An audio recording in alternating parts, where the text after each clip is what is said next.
बच्चों अभी हम जो सवाल कर रहे हैं प्रश्न संग्रह 4.4 का, ये तीसरे का पहला सवाल करने वाले हैं। तीसरे का जो पहला सवाल है, यदि a गुणे y धन z बराबर b गुणे z धन x बराबर c गुणे x धन y तथा a b c में से कोई भी दो संख्या समान नहीं है तो हमें सिद्ध करना है ये समीकरण।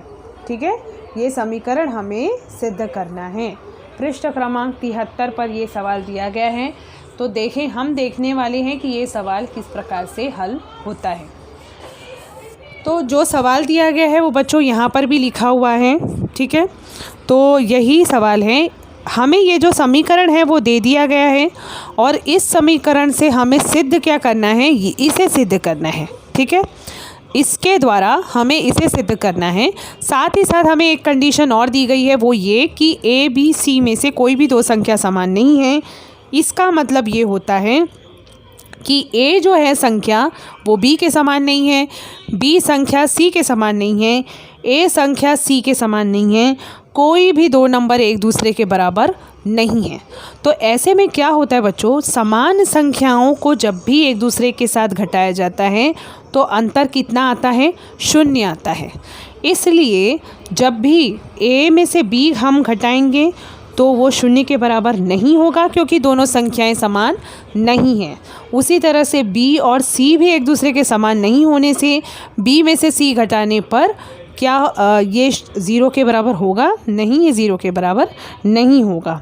उसी तरह से c में से 1 घटाने पर भी यही हाल है। यहाँ पर भी अंतर 0 के बराबर यानी शून्य के बराबर नहीं होगा। अब हमें जो समीकरण दिया गया है वह समीकरण यहाँ पर उतारा गया है। a गुणे y धन z बराबर b गुणे z धन x बराबर c गुणे x धन y।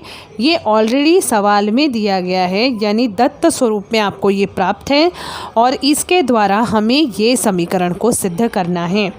ठीक है, इसे सिद्ध करने के लिए हम सबसे पहले क्या करने वाले हैं, क्योंकि y धन z के बगल में गुणज है a, z धन x के बगल में गुणज है b और x धन y के बगल में गुणज है c, तो इन गुणज को यहाँ से हटाने के लिए यानी कैंसिल करने के लिए हम हर अनुपात में यहाँ पर a b c से भाग देने वाले हैं।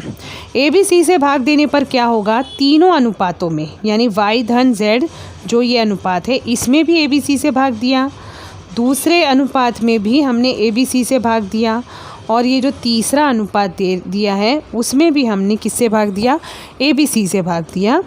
अब जब हम a b c से भाग देंगे तो यहाँ पर a से कट जाएगा, b से कट जाएगा और c से कट जाएगा, जिसके बाद हमारे पास जो समीकरण बचा है वो इस तरह से नीचे लिखा हुआ है, देख सकते हैं।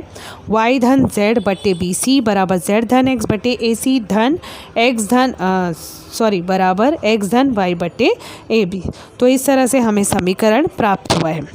लेकिन हमें ध्यान क्या देना है, हमें इस समीकरण की तरफ बढ़ना है जिसमें आप देख सकते हैं डिनोमिनेटर में आपको ए बी ऋण ए सी इस तरह से दिखाई दे रहा है। किस तरह से, अगर आप जिसे सिद्ध करना है, आप ज़रा इधर फोकस करिए, ये समीकरण हमें सिद्ध करना है।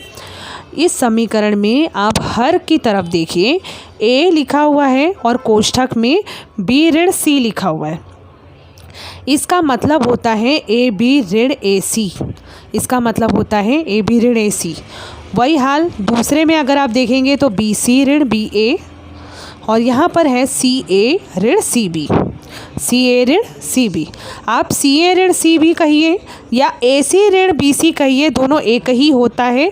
आप c a भी लिख सकते हैं, आप a c भी लिख सकते हैं। c a और a c दोनों समान होते हैं, इसी तरह से सब पर लागू होता है। b c लिखिए या c b लिखिए वो एक ही है, b a लिखिए या a b लिखिए दोनों एक ही है। हाँ, तो अब हम जिस समीकरण पर पहुँचे हैं यहाँ पर, इसमें हमें सबसे पहला जो अनुपात जो सिद्ध करना है उसमें सबसे पहले अनुपात में ए बी ऋण ए सी ऐसा नज़र आ रहा है। तो आप देखिए यहाँ पर ए बी यहाँ है और ए सी यहाँ है, यानी हमें इसमें से इसको घटाना है, इसमें से इसको घटाना है। और ये कैसे हो सकता है बच्चों, समान अनुपातों का जो मूल